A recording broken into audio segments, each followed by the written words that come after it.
Olá, gente, tudo bem? Meu nome é Gabriel Vilela, eu sou estudante de licenciatura em Química na UFG e professor de Química no cursinho popular Comunidade Faz Arte.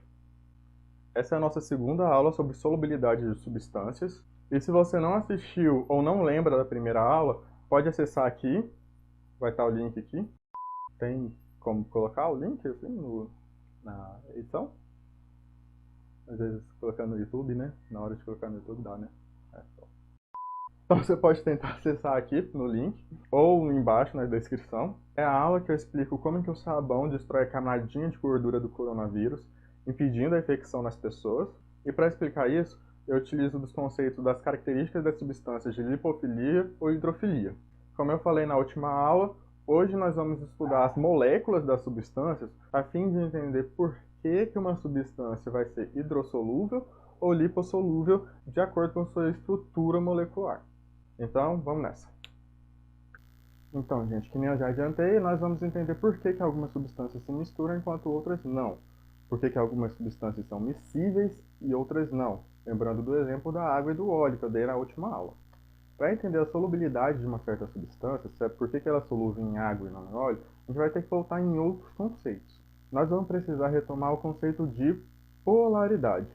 A gente vai precisar aprender quais substâncias são polares e quais substâncias são apolares. E, gente, não existe nenhuma lista que vai estar lá o nome de todas as substâncias dizendo se elas vão ser polares ou não. Já para entender quando que uma substância vai ser polar ou apolar, a gente vai precisar retomar um outro conceito, o conceito de momento de polo de uma molécula. Se os momentos de polo dessa molécula, ao se somarem, der igual a zero, essa molécula vai ser apolar.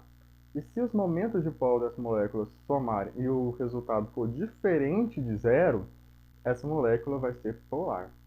Calma, isso é só para adiantar o que a gente vai ver, tá bom? E para entender o momento de polo de uma molécula, a gente vai precisar retomar outros conceitos, como a geometria molecular e a eletronegatividade. Pessoal, lembra que na última aula eu avisei vocês que vão ter uns conceitos, principalmente de soma vetorial da física, que a gente vai utilizar nessa aula? Então, chegou o momento. Como eu falei, é só qualitativamente, a gente vai ter só uma noção. Eu espero que não gere dúvidas em vocês. Mas se gerar dúvidas, eu faço uma outra aula, eu explico em outro momento como fazer essa soma de vetores. Normalmente, todos esses conceitos estão no livro de primeiro ano do ensino médio, e a gente aprende eles saindo daqui de baixo até lá em cima. Isso faz com que a gente perca um pouco o sentido desses conceitos, porque lá na escola, às vezes eles são tão descontextualizados que quando a gente finalmente vai estudar a solubilidade, a gente não entendeu a geometria molecular e não entende solubilidade do ponto de vista molecular. Por isso que eu fiz esse slide, para explicar o nosso caminho, de que para entender por que algumas substâncias se misturam, a gente vai partir lá da geometria molecular, passar por todos esses conceitos aqui e entender finalmente por que substâncias são hidrofílicas ou liposfílicas. Antes de mais nada, gente, para a gente entender por que certas substâncias são miscíveis ou não, a gente tem que entender o que é uma substância. E uma substância é formada por inúmeras moléculas de um mesmo tipo. O que são moléculas? Molécula é um tipo bem específico de matéria. É lógico que existem milhões e trilhões de tipos de molécula, nós somos feitos de moléculas, mas é apenas um dos tipos que a matéria se manifesta. Tá bom? Sal de cozinha, por exemplo, é um sal, é um composto iônico. E em outro momento, a gente se dedica a apenas falar dos compostos iônicos. Eu também tenho exemplos dos metais, das ligas metálicas, que não são moléculas. É um outro tipo de forma de matéria, tá bom? Então, gente, substâncias são formadas por moléculas, e a molécula é uma forma da matéria, é uma forma disso que a gente consegue enxergar, que consegue pegar, que tem massa.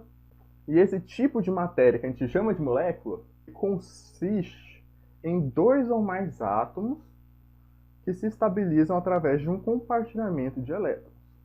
Pera, essa última parte eu falei muito rápido, talvez você não tenha entendido. O que vai ser uma molécula? Uma molécula vai ser quando dois átomos, de preferência ametais, eles se estabilizam dividindo elétrons entre si, ou seja, compartilhando elétrons. Esse compartilhamento de elétrons é o que a gente chama de ligação covalente. Tem até meme na internet que fala que esse compartilhamento de elétrons, a ligação covalente, é uma ligação socialista, porque os dois átomos se dividem elétrons entre si. Bom, vamos ver um exemplo aqui. Olha, eu tenho um átomo do elemento cloro e outro átomo do elemento cloro. Os dois cloros possuem 7 elétrons na sua camada de valência. Eles possuem 7 elétrons na sua última camada do átomo. E dessa forma, com apenas 7 elétrons, os dois átomos de cloro eles não são estáveis. Para resolver essa estabilidade, para abaixar o seu nível de energia, um átomo de cloro compartilha um elétron com o outro, e o outro átomo de cloro, idem. Então, os dois átomos de cloro estão dividindo entre si, olha, um par eletrônico, um par de elétrons. E essa divisão, esse compartilhamento de elétrons, a gente pode representar por esse tracinho. Então, a ligação covalente é um compartilhamento de elétrons cujos átomos fazem para se estabilizar. Não cabe agora para a gente explicar as regras e como que os diferentes átomos se ligam, compartilham elétrons entre si. Talvez você deve lembrar da famosa regra do octeto, que não é lá muito bem uma regra. Se você lembra desses conceitos de estabilidade eletrônica que abaixam o nível energético dos átomos, bom, se você não se preocupe que em outro momento a gente aprende. Nessa aula a gente não vai precisar focar muito nesse aspecto. Bom, basta saber que a ligação covalente ela é um compartilhamento entre elétrons, pode ser representada por um tracinho e é característica da molécula. Da mesma forma que a gente representa como um tracinho, a gente pode representar esse compartilhamento de elétrons como se fosse esse tipo de nuvem. Porque, afinal de contas, o elétron não é apenas uma partícula. O elétron também é uma onda. Então, a gente também pode representar esse compartilhamento de elétron como se fosse essa nuvem ao redor desses dois núcleos de cloro. Aqui eu tenho um átomo de cloro e aqui eu tenho um outro átomo de cloro. E eles compartilhando elétrons entre si, eles dividem essa nuvem, esse par eletrônico. Como eu estou falando de elementos iguais, é de esperar que esse compartilhamento seja feito de forma igual, de forma uniforme. Você pode ver aqui, ó, no desenhozinho, está muito bem distribuído. O ideal mesmo é falar que a probabilidade de encontrar esses elétrons está igualmente distribuída aqui. Ora, se o elétron está igualmente distribuído entre esses dois átomos de cloro, eu não tenho uma polarização. Lembra o que é polarização? Você já deve ter visto no jornal que o Brasil está polarizado politicamente. Ou seja, você tem lá os bolsominions e os esquerdistas. Uai, bolsominions estão chamando até o Dória agora de esquerdista, de comunista. Polaridade, 2. Polarizar, gente, é dividir em coisas diferentes. Você ter dois polos diferentes, tá bom? Polo sul, polo norte. Se os elétrons estão igualmente distribuídos entre os dois átomos de cloro, então eu não tenho uma polarização dessa nuvem eletrônica. Se eu não tenho essa polarização dessa nuvem eletrônica, o momento de polo elétrico é zero.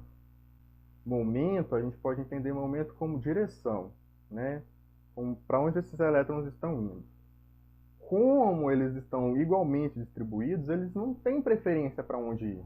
Tudo isso daqui é devido a forças eletrostáticas. Lembrando que o elétron tem carga negativa, tem spin, tem várias características subatômicas. Então, o momento de polo elétrico é zero quando esse compartilhamento de elétrons é feito de forma uniforme, é feito de forma igual. Dessa forma, quando o momento de polo elétrico é zero, a molécula é apolar, ou seja, não possui polos. A molécula apolar não possui polos eletrônicos. Polar de polo, A de não. Os elétrons estão igualmente distribuídos em toda a molécula. Nesse caso de moléculas diatômicas, a molécula é apolar quando esses dois elementos são iguais, porque se eles são iguais, eles compartilham de forma igual esses elétrons.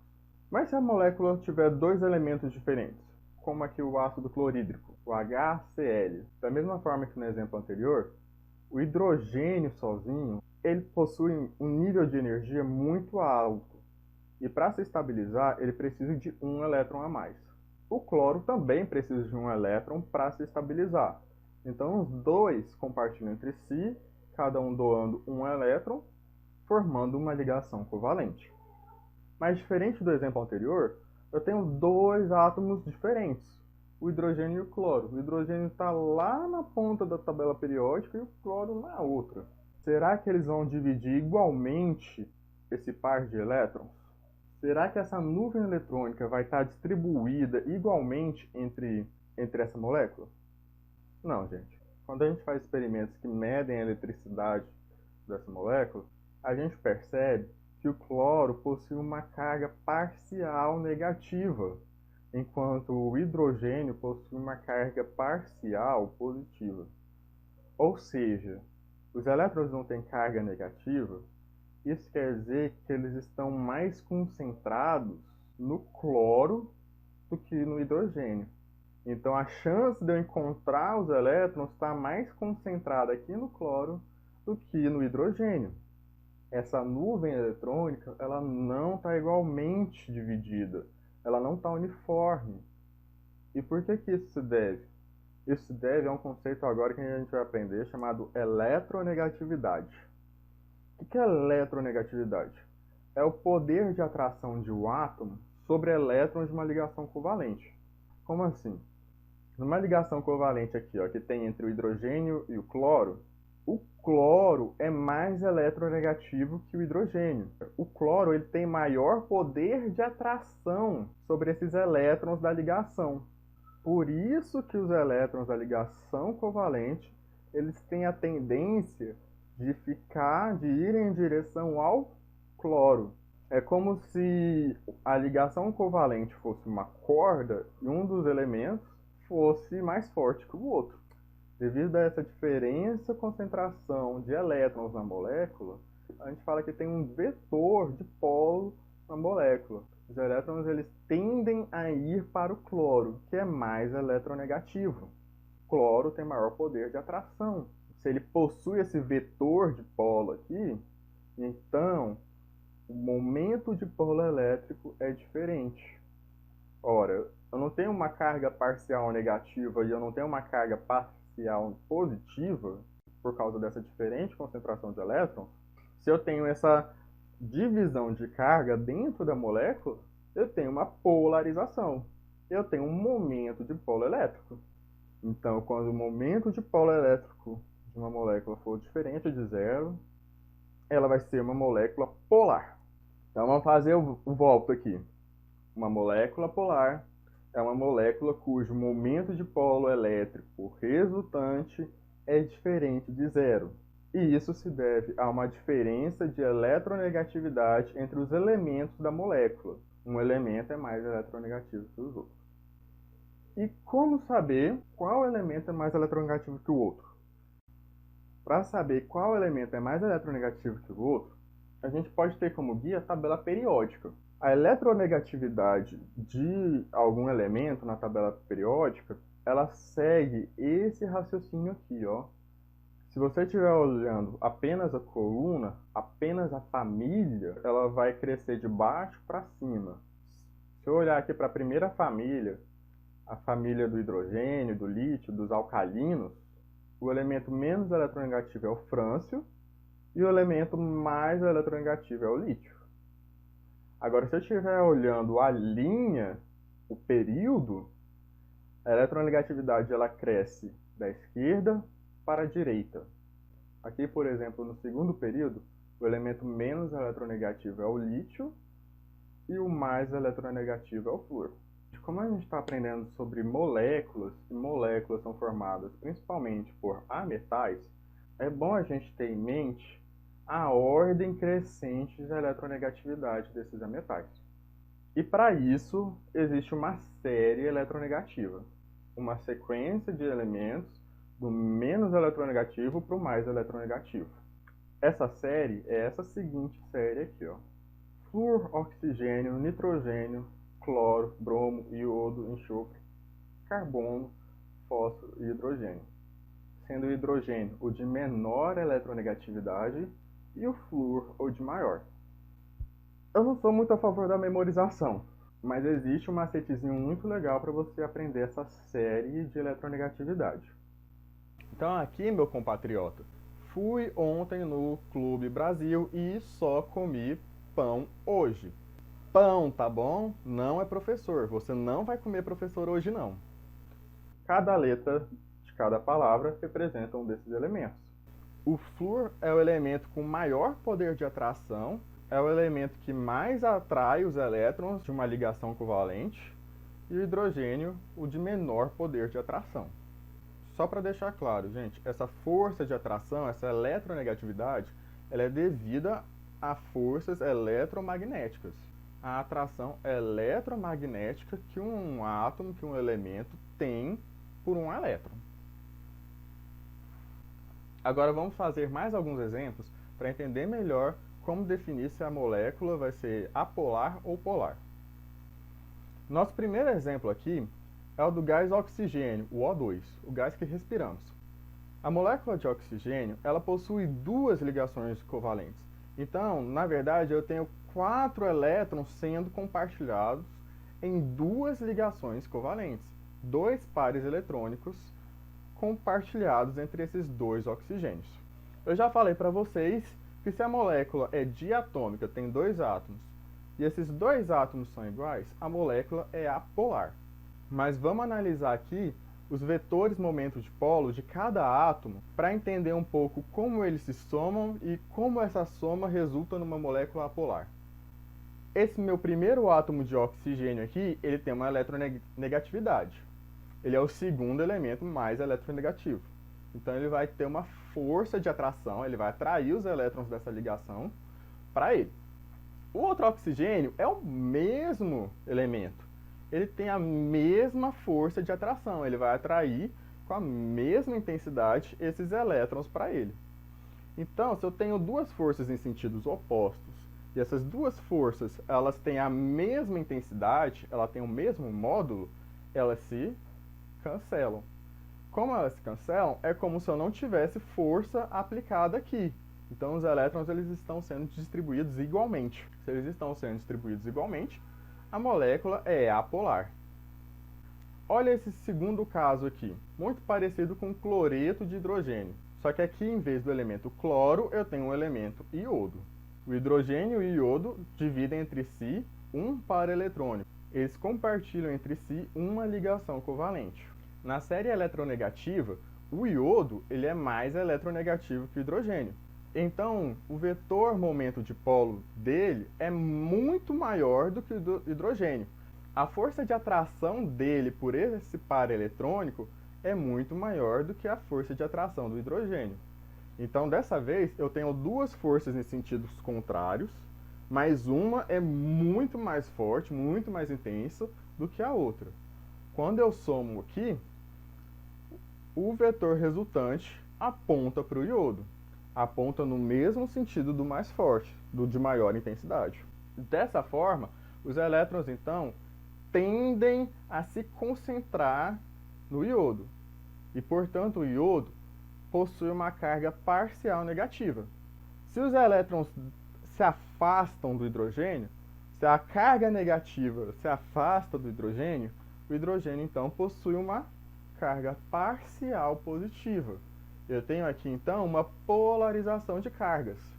E se eu tenho essa polarização de cargas, a minha molécula, então, é polar. Só para não perdermos o foco, estamos tentando identificar a polaridade de uma substância olhando para a sua estrutura molecular. Se ela vai ser, então, polar ou apolar. E para que a gente está fazendo isso? Para a gente tentar relacionar a polaridade dessa substância com a solubilidade dela. Depois a gente vai discutir o que essa polaridade influencia na solubilidade da substância. O que a polaridade de uma substância tem a ver se a substância vai ser lipofílica ou hidrofílica. Mas a polaridade das substâncias, ela não define apenas a solubilidade dela.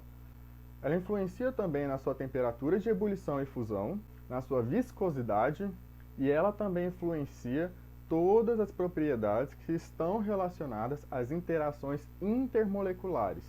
Interações intermoleculares são interações de uma molécula com a outra molécula. Até então, a gente apenas analisou moléculas diatômicas. O que acontece se uma molécula tiver mais do que 2 átomos? De 3 para cima. Bom, quando uma molécula é diatômica, a única geometria possível para ela é essa. É uma geometria linear, em que os 2 átomos estão alinhados. Contudo, à medida que eu vou tendo mais átomos, isso pode ficar um pouco mais complexo. Além dessa geometria linear que ela pode adotar, esses 2 átomos na extremidade, eles podem, por exemplo, se encurvar formando um ângulo de aproximadamente 120 graus. Tem molécula que chega a formar até ângulos de 90 graus. Isso a gente considerando apenas 3 átomos. Eu posso ter moléculas cada vez mais complexas, geometrias moleculares que vão se complexificando. Se eu me deparasse, por exemplo, com uma molécula aqui em que eu tenho 7 átomos, 1, 2, 3, 4, 5, 6, 7, eu teria que analisar o vetor momento de polo de cada ligação. Então eu teria que primeiro analisar a eletronegatividade desses 2 átomos, depois desses 2 átomos, e depois desses 2 átomos, e ir somando vetores um por um. Para isso, a gente precisa de um conhecimento avançado de soma vetorial e de geometria molecular. Como o foco da nossa aula é entender como que a polaridade afeta características da substância, nós não vamos aprofundar muito em todas as geometrias moleculares e como que as geometrias moleculares influenciam na polaridade. Eu vou mostrar para vocês as geometrias mais simples, que é a linear e a angular, e a geometria tetraédrica. Eu vou precisar explicar a polaridade numa geometria tetraédrica para a gente entrar num consenso que vai nos ajudar a entender a polaridade de macromoléculas, moléculas como o sabão, que a gente estudou na última aula, e até moléculas da bioquímica, moléculas como vitaminas, carboidratos, lipídios. Em uma possível aula sobre geometria molecular, nós nos aprofundaremos sobre como cada geometria molecular afeta a polaridade de uma molécula. Mas tenha em mente que nós sempre teremos que fazer essa soma vetorial, analisar como que os vetores estão se somando ou subtraindo. Então vamos analisar aqui o dióxido de carbono, uma substância cuja estrutura molecular é linear, muito parecida com esse esqueminha aqui que eu mostrei para vocês, em que o átomo de carbono está no centro e eu tenho 2 átomos de oxigênio, um em cada extremidade. Como eu já falei, a gente vai ter que estudar então cada vetor momento de polo. Então vamos primeiro analisar o vetor dessa primeira ligação aqui, desse primeiro oxigênio com carbono. O oxigênio é o segundo elemento mais eletronegativo, enquanto o carbono é um dos menos eletronegativos. Então o oxigênio vai ter um poder de atração sobre esses elétrons bem maior do que o carbono. Logo, a nuvem eletrônica aqui dessa ligação vai estar deslocada para o oxigênio. Então essa ligação aqui seria uma ligação polar. Mas do outro lado da molécula, eu tenho a mesma situação, só que simétrica. O oxigênio vai puxar essa nuvem eletrônica aqui para ele, porque o poder de atração sobre esses elétrons, a eletronegatividade do oxigênio, é maior do que a do carbono. A gente voltou então numa situação muito parecida com a do gás oxigênio, com a de uma substância diatômica em que os 2 átomos são o mesmo elemento. Eu tenho um vetor de polo nessa direção com uma intensidade e um vetor de polo nessa direção com a mesma intensidade que o anterior. É a mesma situação, só que espelhada. Como a intensidade é a mesma e os sentidos são contrários, os 2 vetores se anulam. E como se eles se anulam? É como se eu não tivesse força eletromagnética aplicada nessa nuvem eletrônica. Então os elétrons estariam igualmente distribuídos em toda a molécula. e ela então seria apolar. O dióxido de carbono então seria uma substância apolar. Vamos analisar o caso da água, H2O. Diferente do dióxido de carbono, a água já adota essa geometria aqui angular, em que o que separa um hidrogênio de outro é um ângulo de 120 graus. Vamos ver então como essa geometria angular diferencia a água do dióxido de carbono. O oxigênio continua sendo o segundo elemento mais eletronegativo. Fui ontem no Clube Brasil. E o hidrogênio é o menos eletronegativo. E só comi pão hoje. Então a gente pode concluir que, como o oxigênio é mais eletronegativo, ele vai atrair os elétrons dessas duas ligações covalentes para ele. Então, essa ligação aqui, ó, ela está mais direcionada para o oxigênio e a outra ligação também está mais direcionada para o oxigênio. A gente já tem um caso aqui em que temos dois vetores com a mesma intensidade, só que diferente do caso anterior, eles não estão em sentidos opostos, eles estão apontando na mesma direção. E essa direção é o oxigênio. Então, quando eu somo esses dois vetores aqui, o meu vetor resultante é um vetor que vai apontar para cima, na direção do oxigênio. Porque esses dois vetores apontando nessa direção aqui, é como se fosse um apontando para cima. Dessa forma, a nuvem eletrônica está mais concentrada no oxigênio e mais afastada dos hidrogênios. O modelo que a gente constrói para entender isso é esse. O átomo de oxigênio aqui no centro, os de hidrogênio em cada extremidade e a nuvem eletrônica concentrada no oxigênio. Está vermelho aqui de quente. A minha chance de encontrar esses elétrons, essa nuvem eletrônica, está concentrada no oxigênio e afastada dos hidrogênios. Então, como a nuvem eletrônica está concentrada no oxigênio, eu teria uma carga parcial negativa concentrada aqui e duas cargas parciais positivas aqui, uma em cada hidrogênio, porque cada hidrogênio perdeu parte da sua nuvem eletrônica. A molécula de água, então, seria uma molécula polar. Spoiler, gente. Lembra que a molécula de água é polar. Essa substância aqui é o metano, CH4. No papel, a gente representaria ela como se fosse esse quadrado, essa pipa aqui, né? Mas isso é só porque o papel tem duas dimensões. Eu não tenho como enxergar a profundidade aqui no papel. O modelo que explica a geometria dessa substância aqui é um modelo tetraédrico. Eu tenho aqui um brinquedinho aqui do meu cachorro, que ele é um tetraedro. É como se fosse uma pirâmide de base triangular. Cada vértice aqui desse brinquedinho seria o hidrogênio, enquanto aqui no meio eu estaria o átomo de carbono. Vamos ver como que seria a polaridade dessa substância? O carbono é mais eletronegativo que o hidrogênio. Portanto, o carbono vai atrair a nuvem eletrônica de cada ligação que ele faz com o hidrogênio. Então, esse hidrogênio aqui vai perder um pouco da nuvem eletrônica que ele está compartilhando com esse carbono. Ela vai estar direcionada para o carbono. O mesmo vai acontecer com esse hidrogênio. Esse hidrogênio também vai perder um pouco da nuvem eletrônica que está sendo compartilhada. E esse de cima também. Então eu tenho 4 vetores para analisar se a soma deles vai dar zero ou não. Se for dar zero, o metano é apolar. Se der algum resultado diferente de zero, vai ser polar. Como que a gente faz essa soma? Vamos analisar esses 3 vetores aqui de baixo. Embora eles possuem direções diferentes, a gente pode ver que eles apontam para o mesmo sentido, diferente daqui de cima, né? Esses 3 vetores, eles meio que apontam para cima, enquanto o quarto vetor aponta para baixo. Qualitativamente, então, a gente pode deduzir que se a gente somar esses 3 vetores, eu vou ter um vetor resultante que aponta para cima.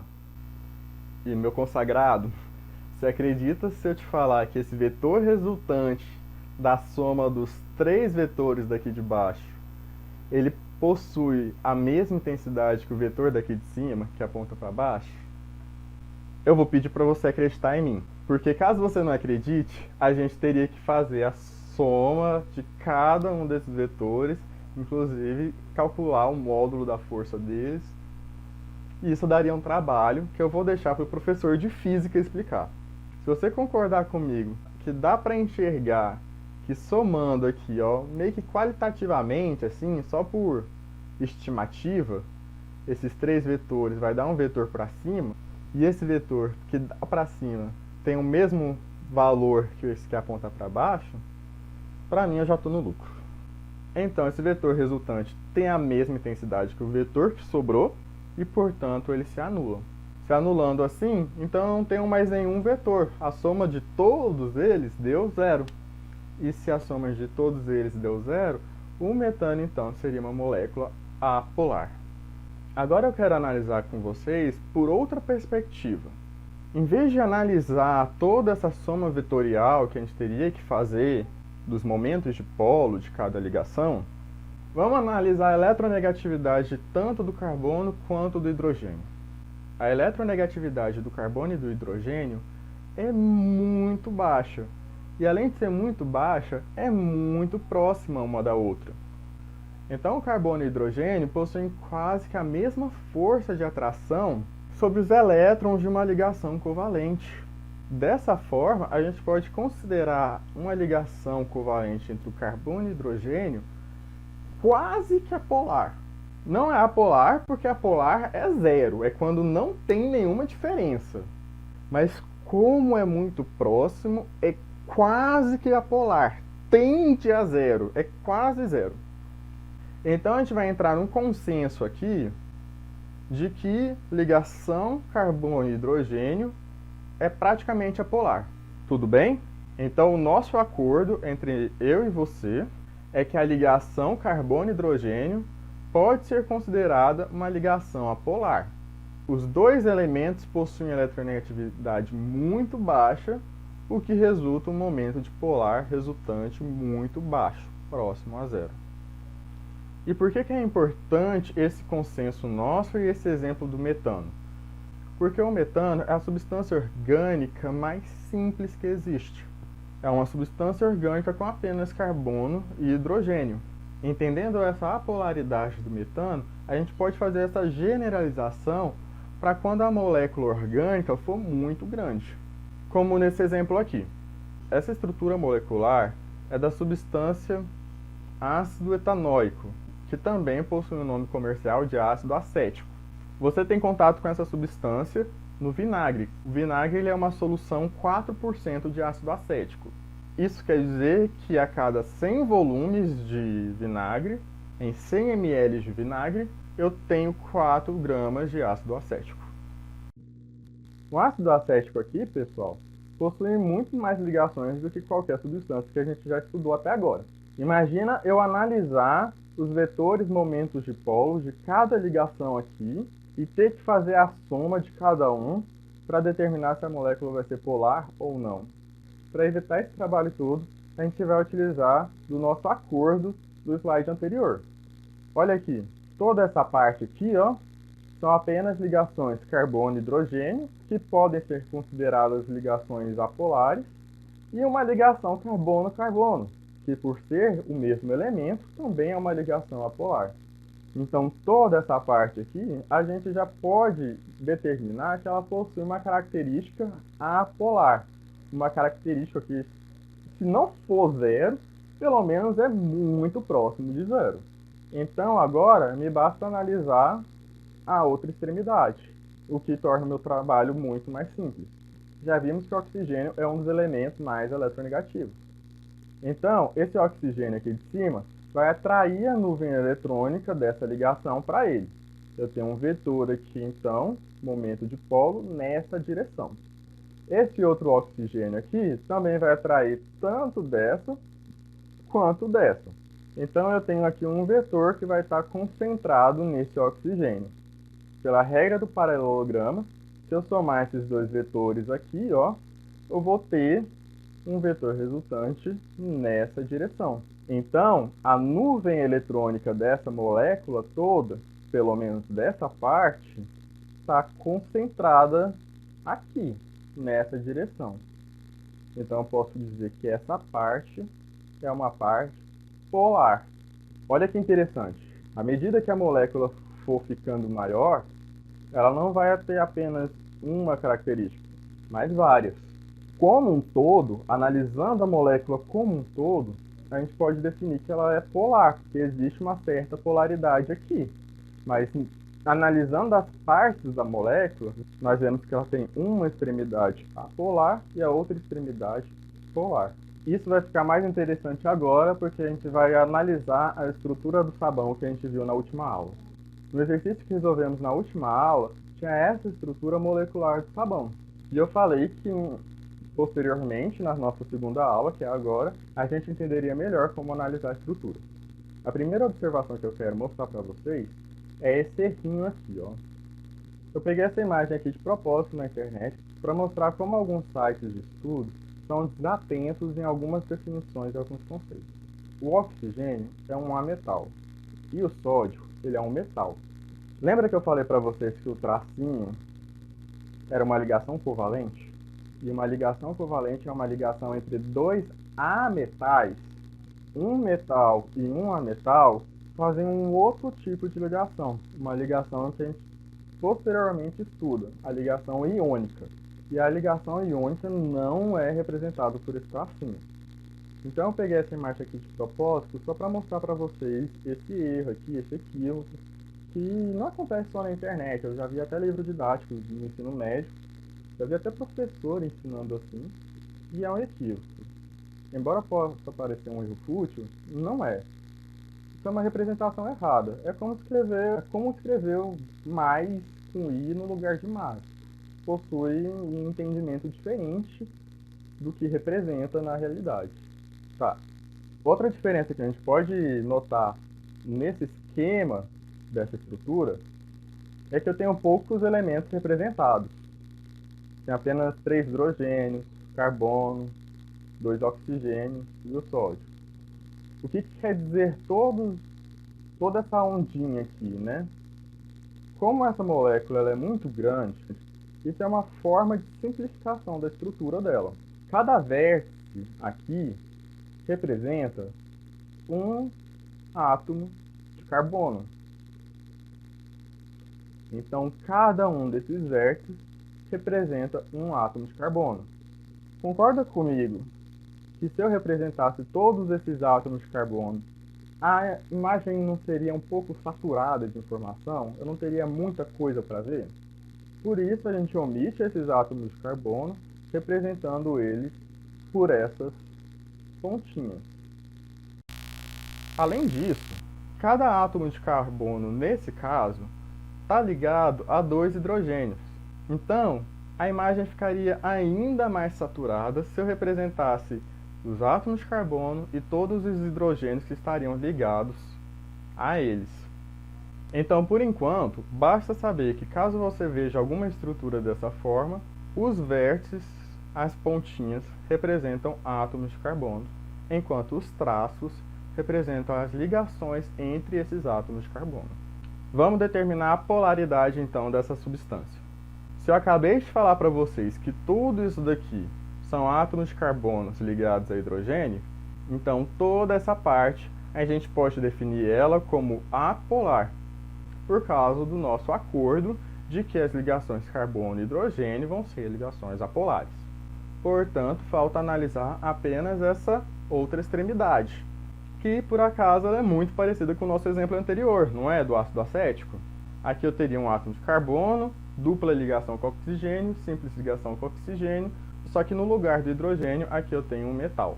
Então eu teria um vetor apontando nessa direção para cima, um vetor apontando nessa direção para baixo.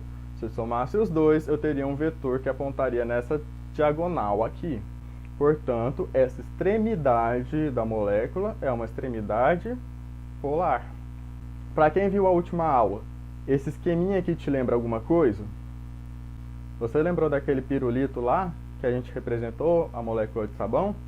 Nesse pirulito, a parte retinha aqui não era uma parte lipofílica, uma parte que interagia com lipídios, com as gorduras, enquanto a representação aqui dessa bolinha era uma parte hidrofílica, a que interagia com a água.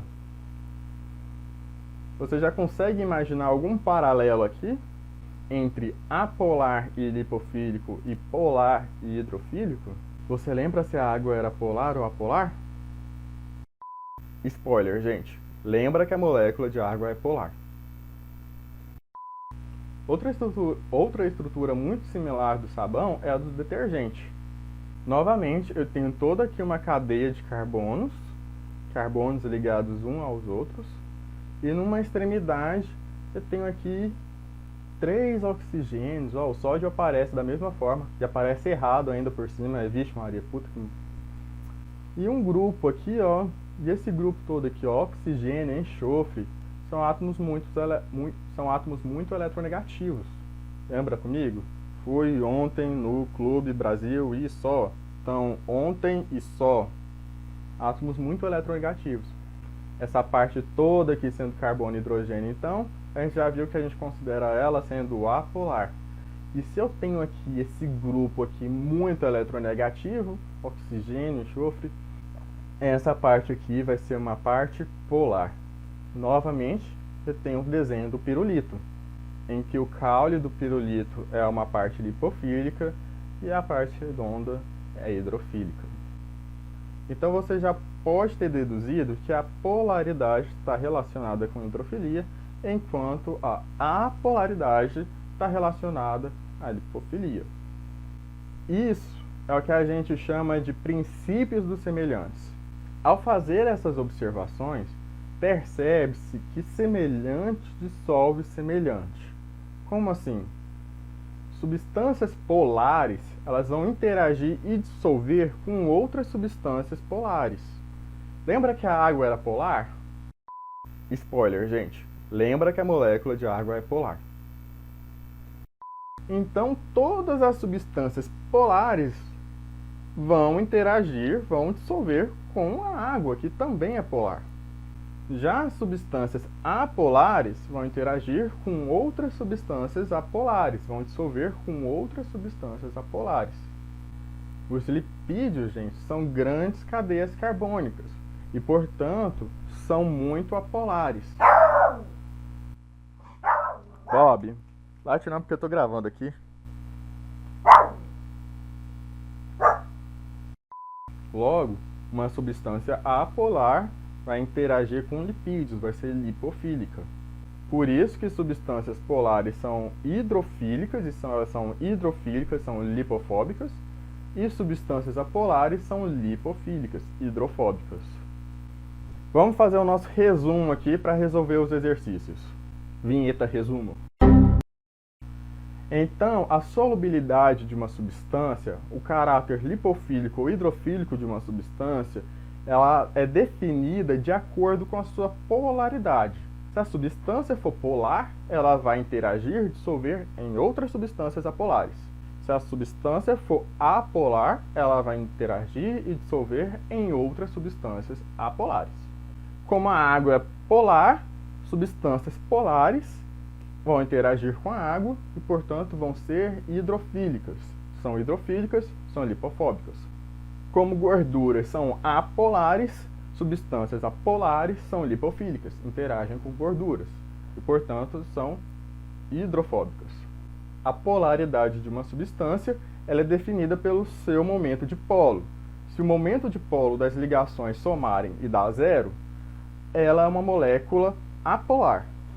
Se o momento de polo das ligações somarem e dar algum resultado diferente de zero, ela vai ser uma molécula polar.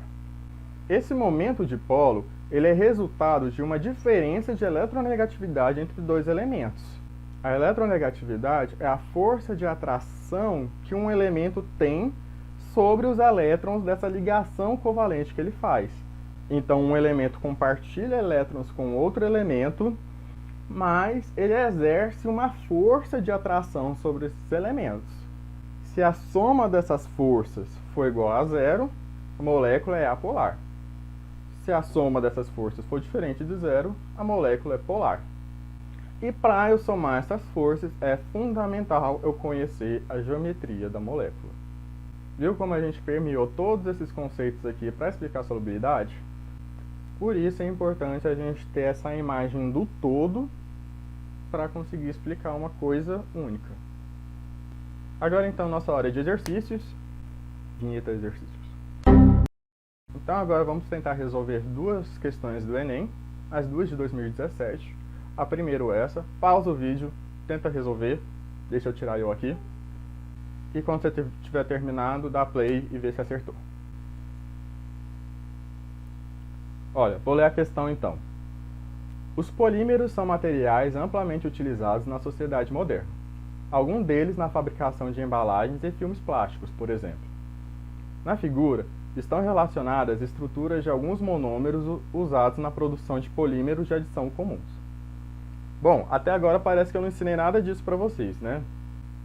Porém, aquieta o facho aí, vamos terminar de ler o exercício e ver se a gente consegue deduzir alguma coisa. Dentre os homopolímeros formados a partir de monômeros da figura, aquele que apresenta solubilidade em água é... Olha, apareceu uma coisa que eu ensinei. Eu ensinei solubilidade em água. O que é solubilidade em água? Hidrofilia, certo? Se uma substância é solúvel em água, ela é hidrofílica. E para ela ser hidrofílica, ela tem que ser polar. E eu ensinei como que a gente sabe se uma substância é polar e não. Então, basta a gente esquecer todo esse enunciado aqui, analisar essas estruturas e ver qual delas vai ser polar. Viu a importância de ler tudo antes de julgar se o exercício é fazível ou não? Vamos analisar primeiro a estrutura do etileno. Por que o etileno? Bom, primeiro porque eu quis, né? Eu que estou gravando a videoaula. Mas enfim, o etileno, se você olhar para todas as estruturas aqui, ele é com menos átomos. Então é mais fácil olhar para ele. E ele é a que possui a estrutura aqui, ó, linear. Lembra que eu mostrei o modelinho para vocês? Além de ser uma estrutura linear, você pode ver que ele tem duas partes iguais. C ligado a dois hidrogênios, carbono ligado a dois hidrogênios. Então você concorda comigo que o vetor que estiver apontado para cá vai ser igual ao vetor que estiver apontado para cá? E eles vão se anular e essa molécula vai ser apolar? Se essa molécula é apolar, ela vai interagir com água? Não, né? Então ela não é solúvel em água. Se a molécula é apolar, ela interage com outras substâncias apolares. A água é polar, né? Então, o etileno aqui, a alternativa que aparecer etileno, polietileno, a gente já pode tirar lá fora. Olha essa próxima substância aqui, ó, propileno. A segunda mais simples. Por que é a segunda mais simples? Tem 3 átomos só de carbono, né? Um aqui no meio, lembra que o vértice é carbono, e o aqui. Lembra do nosso acordo, gente? Que se tem só carbono e hidrogênio, a molécula vai ser apolar? Eu não tenho só carbono e hidrogênio aqui, então eu posso considerar o propileno só apolar. Então, propileno vai. Cadê a alternativa com propileno? Letra C. Pode cair fora. A mesma coisa para o estireno. Apenas carbonos, olha aqui os vértices. Os carbonos e hidrogênio. Se é apenas carbono e hidrogênio, a gente também pode considerar que ela é apolar. Então, estireno, poliestireno, pode ir embora. Falta analisar, então, essas duas estruturas. Olha, agora as duas estruturas têm átomos diferentes de carbono e hidrogênio. No cloreto de vinila, eu tenho cloro. E na acrilamida, eu tenho oxigênio e nitrogênio. Qual que era a ordem de eletronegatividade, se vocês lembram? Fui ontem no Clube Brasil. Então, fui ontem, oxigênio é o mais eletronegativo que tem aqui, no nitrogênio, clube. Então, oxigênio e nitrogênio são mais eletronegativos que o cloro. Guarda isso daí. Por que eu estou falando isso? Porque olha aqui no cloreto de vinila. Cloreto de vinila, então, se o cloro ele é mais eletronegativo do que o carbono, vai ter um vetor de polaridade aqui. Então, essa molécula vai ser polar, vai ter uma polaridade. Mas olha essa outra estrutura aqui. Essa parte aqui é apolar, e eu tenho dois átomos muito eletronegativos apontando nessas direções aqui, ó. O oxigênio vai puxar os elétrons dessa ligação para ele, porque ele é mais eletronegativo que o carbono aqui nesse vértice. E o nitrogênio também vai puxar para cá. Então eu vou ter vetor nessa direção e nessa direção. E se somar esses dois vetores nessa direção, vai dar um vetor resultante para cá. Qual desses vetores vocês acham que vai ser maior? O desses dois elementos aqui ou o desse daqui? Esses dois elementos não são mais eletronegativos que o cloro? Então eles vão puxar com mais intensidade, eles têm maior poder de atração. Então esse vetor aqui é muito maior do que desse. Então a acrilamida ela é muito mais polar do que o cloreto de vinilo. Então, portanto, se ela é muito mais polar, a solubilidade dela em água vai ser muito maior. Então, a substância que vai apresentar a solubilidade em água, de acordo com a polaridade dela, é a acrilamida. Alternativa D, poliacrilamida. Agora é a sua vez de me explicar essa questão aqui. Pausa o vídeo novamente, faz ela, e quando tiver terminado, dá play para ver se você acertou e entendeu a explicação. Esse exercício aqui ele possui o mesmo raciocínio do exercício anterior. Vamos ler. O armazenamento de certas vitaminas no organismo apresenta grande dependência de sua solubilidade. Já apareceu uma coisa que eu ensinei. Por exemplo, vitaminas hidrossolúveis devem ser incluídas na dieta diária. Já ensinei o que é hidrossolúvel também, né? Enquanto vitaminas lipossolúveis são armazenadas em quantidades suficientes para evitar doenças causadas pela sua carência. Também ensinei o que é lipossolúvel. A seguir, são apresentadas as estruturas químicas de 5 vitaminas necessárias ao organismo. Então tem 1, 2, 3, 4, 5 vitaminas aqui, suas estruturas. Dentre as vitaminas apresentadas na figura, aquela que necessita de maior suplementação diária é... Então, bora estudar ela aqui, meu consagrado. Qual que é a vitamina que necessita de maior suplementação diária? Eu já esqueci. Vamos retornar ao texto aqui e ver qual que é. O armazenamento de certas vitaminas no organismo vai apresentar solubilidade, pois as vitaminas hidrossolúveis devem ser incluídas na dieta diária. Então, as vitaminas hidrossolúveis devem ser incluídas na dieta diária. Então, para saber qual que é que precisa de maior suplementação diária, eu vou ter que ver qual que é a mais hidrossolúvel. E para saber qual que é a mais hidrossolúvel, eu preciso saber qual que é a mais polar. Então, meu camarada, vamos analisar estrutura por estrutura. Olha essa primeira substância aqui, ó. Eu tenho uma parte cheia de carbonos e hidrogênios, que a gente já concordou que essa parte toda vai ser polar. E aqui na ponta eu tenho uma hidroxila, um time do oxigênio. Um time do oxigênio diante de toda essa cadeia carbônica aqui. O que você acha que vai prevalecer nessa substância?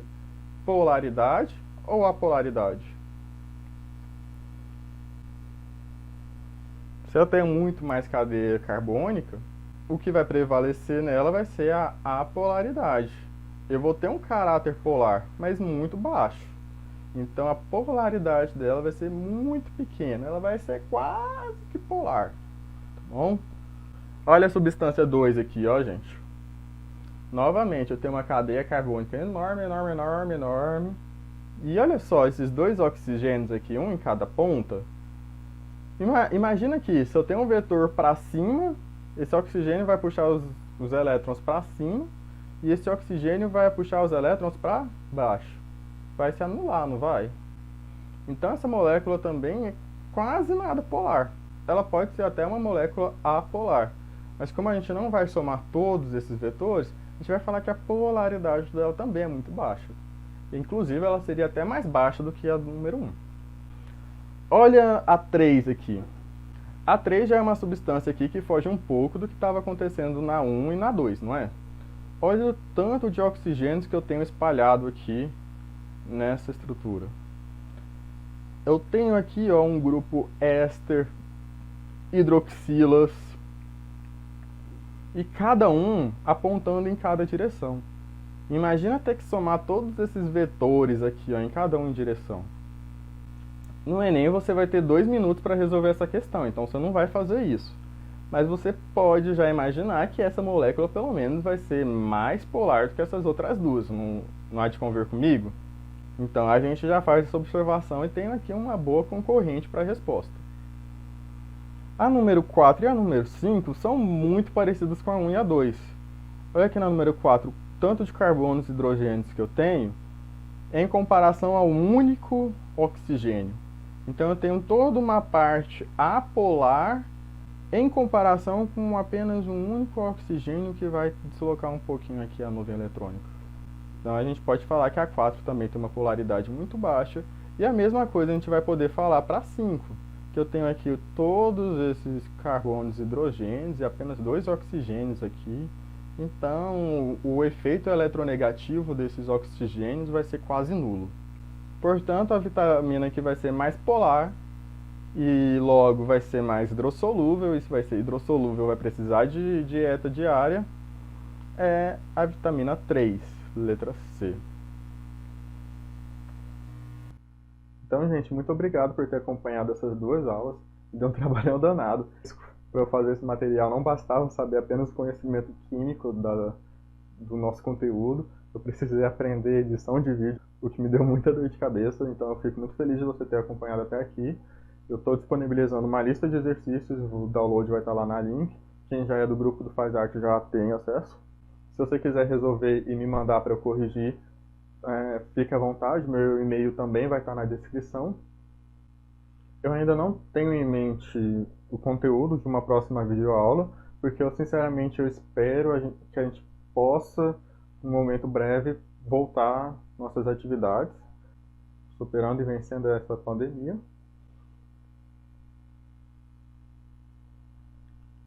Mas enquanto isso não acontece, vamos nos vendo por aqui. Muito obrigado mais uma vez e até logo.